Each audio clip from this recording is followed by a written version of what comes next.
In our previous video, we discovered what the substitution rule would be, which I have still written down here, right? Just as a reminder, if u is equal to g of x is a differentiable function whose range is an interval I, and f is continuous on I, then the integral of f of g of x times g prime of x dx is just the integral of f of u du. And perhaps this integral is much easier to calculate. So we're going to do an example here. We'll actually have several different problems that we're going to solve the antiderivatives using this substitution method. So our first one and simplest will be the integral of secant squared of 5t plus 1 times 5 dt. We want to integrate this. What we want to look for is some function that we know the integral of, where perhaps the inside function is something, and outside of all of that, we have the derivative of that inside function. So what did all of that mean? Let's make this u substitution, where u is equal to 5t plus 1. If we do that, then du is equal to 5 dt. So we can make a substitution here that this integral is actually equal to the integral of secant squared of u du, where u is 5t plus 1. Well, what is the integral of secant squared of u? If you recall, you might recall that the derivative of tangent is secant squared, so the integral of secant squared is tangent of u. And of course, we have to add some constant c out there. And we do not want our answer in terms of u, so we rewrite this in terms of our original variable t. U is 5t plus 1, so this is the tangent of 5t plus 1 plus some constant c. All right, and that solves our integral using this substitution method.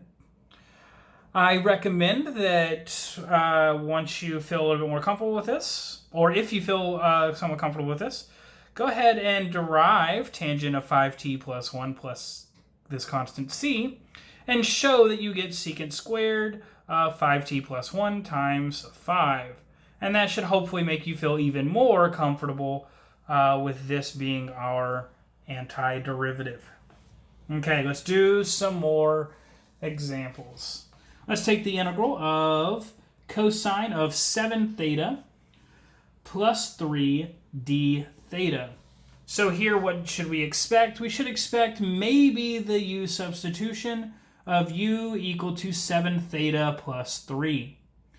This tells us that du is equal to 7d theta, right? We take the derivative of this with respect to theta, and we get 7d theta. And now what would happen is if this was 7d theta on the outside here, we could just rewrite this as cosine of u du. But that hasn't happened. Good news is if we're off by just a factor of a constant, then we can rewrite this as du over 7 is equal to d theta, and this is our substitution for d theta that we're going to make. So in fact, this integral here is just going to become the integral of cosine of u times 1/7 du, which is 1/7 of the integral of cosine of u du.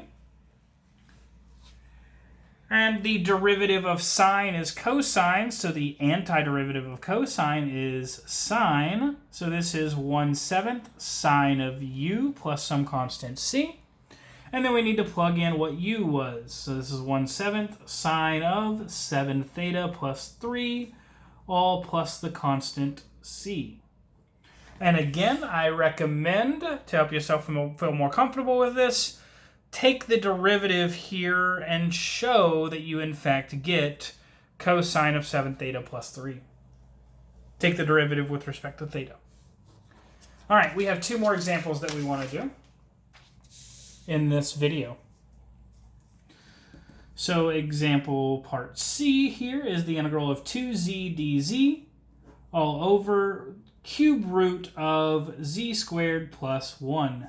Well, here we make our substitution. U is equal to z squared plus 1, and we notice that du is equal to 2z dz. That is exactly what's up here in the numerator. That is fantastic. What this tells us then is that this integral is equivalent to the integral of du over u raised to the 1/3 power, or in other words, the integral of u to the negative 1/3 du.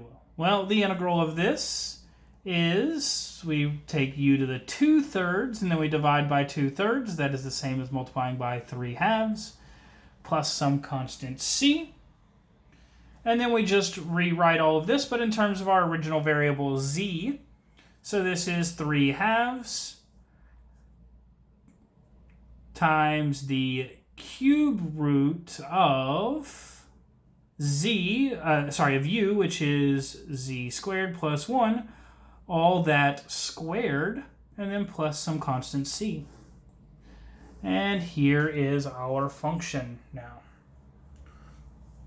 I recommend, again, taking the derivative of this to see that we in fact get 2z dz over the cube root of z squared plus 1.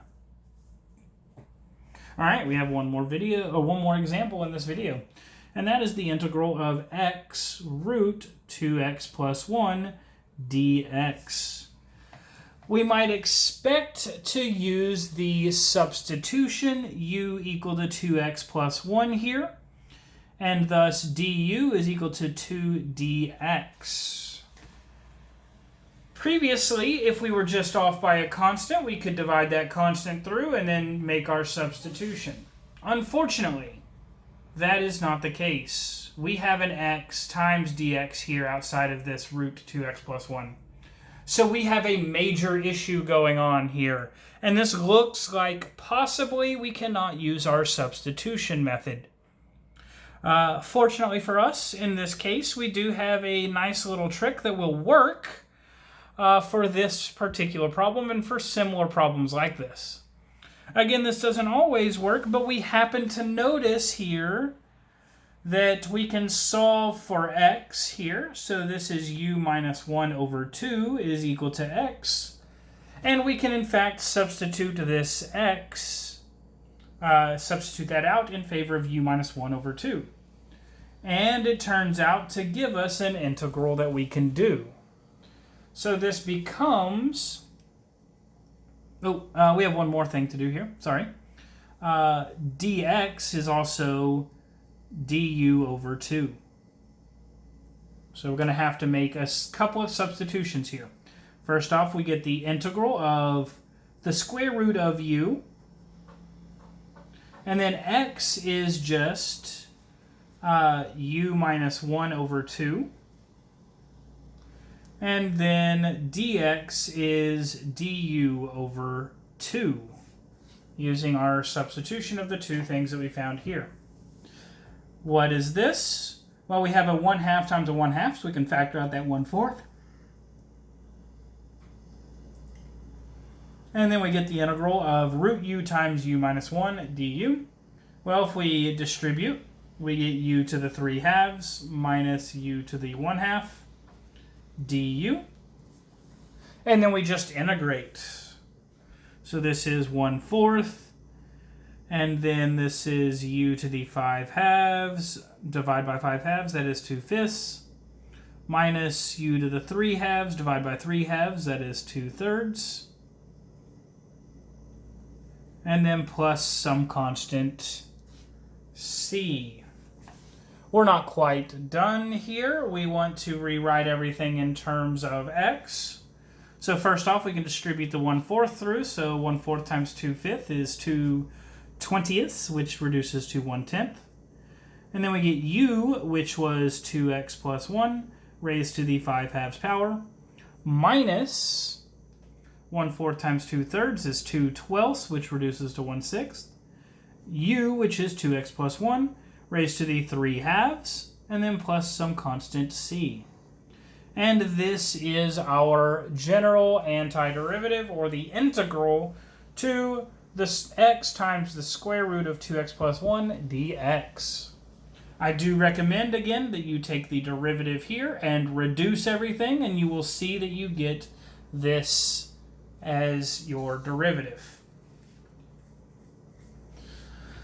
All right. And that really is where we will conclude the video here.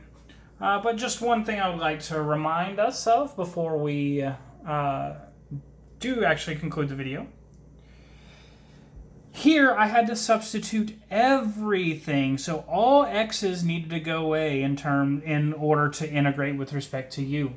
Since we are now integrating with respect to u, we need all of the variables here to be in terms of u here. You will see later on in Calculus 3, if you take that, how you can work with integrals of multivariable functions. But for right now, we need our integral to be all in terms of just this single variable. And so if we leave any x's here, that is wrong, and that is a major logical error that we will not be able to deal with. So you must convert everything to in terms of u, and convert our dx to du's in order to do our integral. All right, now that will be the end of this video.